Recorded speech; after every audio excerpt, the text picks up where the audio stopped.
Hello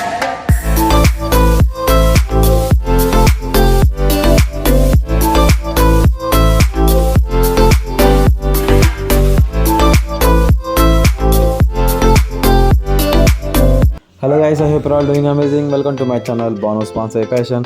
ఈరోజు మనం మన ఛానల్లో మాట్లాడుకోవే ప్లాంట్ బోగన్విలియా ప్లాంట్. యాక్చువల్గా ఈ ప్లాంట్కి స్పెషల్గా ఇంట్రడక్షన్ ఇవ్వాల్సిన పని లేదు. ఇది యాక్చువల్గా మనం రెగ్యులర్గానే చూస్తూనే ఉంటాం, లైక్ పార్క్స్లో కానీ రోడ్ సైడ్స్లో కానీ అంతా కూడా లైక్ బాగా నోన్ ప్లాంట్. అండ్ ఇది one of the toughest plant guys. అంటే మీరు బాన్సై జర్నీని స్టార్ట్ చేద్దామంటే ఈ ప్లాంట్ని చేసుకోవడం వల్ల మీకు చాలా లైక్ నేర్చుకోవచ్చు ఈ ప్లాంట్ నుంచి. అండ్ టఫెస్ట్ స్పీసీస్ లైక్ ఏ ఎన్విరాన్మెంట్లో అన్నా గ్రో అవుద్ది.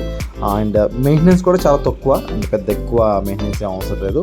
ఈరోజు మనం దీన్ని ప్రాపర్ వేలో ఎలా గ్రో చేసుకోవాలి, ఒక బాన్సైగా మనం ఎట్లా షేప్ చేసుకోవాలంటే ఏమేమి స్టెప్స్ మనం పాటించాలనేది మనం ఈరోజు వీడియోలో చూద్దాం. ఫస్ట్ వచ్చేసి దీని యొక్క ప్లేస్మెంట్ అండ్ సన్లైట్. దీనికి ఫుల్ డే సన్లైట్ కావాలి గైస్. అండ్ మీరు షేడ్లో కానీ ఇంకా బాల్కనీలో కానీ అట్లాంటి షేడ్ ప్లేస్లో కానీ ఇండోర్లో కానీ పెంచడం అస్సలు సూట్ కావద్దు. దీనికి ఫుల్ డే సన్లైట్ కావాలి. అండ్ దీనికి ఎలా అంటే ఓపెన్ స్పేస్ మనకి బాగుండాలి, అంతేగాని మన క్లోజ్డ్ ఏరియాలో అయితే దీన్ని మనం పెంచలేం. Next watering guys. దీనికి వాటర్ రిక్వైర్మెంట్ అనేది చాలా ఎక్కువ ఉంటుంది. మనం టఫెస్ట్ ప్లాంట్ కానీ వాటర్ రిక్వైర్మెంట్ అనేది చాలా ఎక్కువ. సో మనకి దీనికి 2 days ఒకసారి మనం వాటరింగ్ చేసుకుంటూనే ఉండాలి. మనం కొంచెం పాట్ సైజ్ కూడా పెద్దగా ఉండేటట్టు చూసుకోవాలి, బికాస్ వాటర్ తక్కువగానే అది కొంచెం వాడిపోవడం అనేది మనం చూడొచ్చు. లైక్ ఇంకోటి సమ్మర్ సీజన్లో దానికి ఇంకా చాలా మనం డైలీ వాటర్ అనేది చూడడం అనేది మనకు చాలా బెటర్.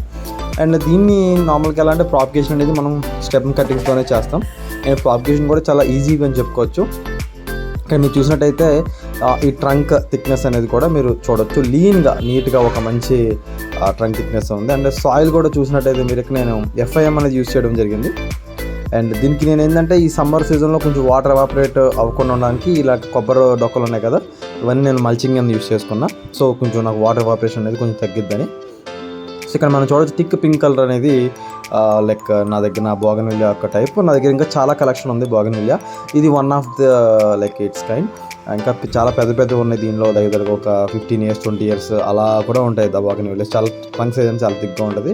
ఇక్కడ మీరు చూసినట్టయితే ట్రంక్ థిక్నెస్ అనేది కొంచెం మనం పాట్ సైజులో పెరిగితే ఇలా మీడియంగా వస్తుంది గాయస్. అదే మనం గ్రౌండ్లో దాన్ని పెంచినట్టయితే మాత్రం చాలా హెవీగా ఎదుగుతాయి. కొన్ని వీటి యొక్క వెరైటీస్ బట్టి కూడా ట్రంక్ ఇన్ని బారీ చూసారు కదా, నీట్గా పైన ఒక నీట్ క్లీన్ ఒక స్ట్రక్చర్తో ఉంది.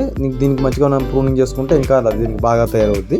జస్ట్ నేను గ్రోత్ పీరియడ్ కాబట్టి నేను దాన్ని ఇంకా ప్రూనింగ్ చేయలేదు. సో అలాగా నేను పాట్ సైజ్ కూడా కొంచెం పెద్దగానే పెట్టుకున్నా. నీట్ ఇంకా ఆ ట్రంక్ లైనింగ్ కానీ ఆ యొక్క బ్రాంచెస్ కానీ అన్నీ కూడా మనకి గ్రోత్ అనేది చాలా బాగుంటుంది అన్నట్టు. నెక్స్ట్ ఎలా అంటే దీనికి మనం ఫెర్టిలైజర్ కూడా డైరెక్ట్ ఇవ్వకూడదు గైస్. ఫెర్టిలైజర్కి సెన్సిటివ్ ఇది. నైట్రోజన్ మనం డైరెక్ట్గా ఇచ్చినట్టయితే ఈ ప్లాంట్ చనిపోయింది. నైట్రోజన్ అనేది మనం డైరెక్ట్గా ఇవ్వకూడదు. ఒకవేళ మీరు ఇవ్వాలనుకుంటే FIM ఎక్కువ ఇవ్వండి. అండ్ ఈ ట్రంక్ థిక్నెస్ ఈ బాగా హార్డ్గా రావాలంటే మనకు కొంచెం చాలా టైం పడుతుంది. జస్ట్ ఇది చాలా చిన్న కటింగ్తో మనం లైక్ ఈ స్టేజ్కి నేను తీసుకొచ్చేదాన్ని. లైక్ చాలా టైం పట్టింది నాకు. అండ్ నేను దీని యొక్క సాయిల్ మిక్స్ వచ్చేసి FIM అనేది మినిమం ఎక్కువ ఉండాలి గైస్. FIM 50% ఉండాలి. ఇంకోటి కోకోబీట్ అనేది ఒక 30%, ఇంకొక 20% శాండ్ సరిపోయింది. FIM కంటెంట్ ఎక్కువ ఉండాలి, nutrition content. And at the same time water holding capacity ఉండి మెటీరియల్ కూడా మనం ఇచ్చుకున్నాం కాబట్టి సరిపోయింది. చాలా సింపుల్ సాయిల్ మిక్స్ అని చెప్పుకోవచ్చు. అండ్ ఫెర్టిలైజర్ కూడా దీనికి ఎక్కువ మనం అప్లై చేయకూడదు గైస్. డైరెక్ట్గా దాన్ని మనం ఫెర్టిలైజర్ ఎక్కువ అప్లై చేస్తే ప్లాంట్ చనిపోయే ప్రమాదం ఉంటుంది.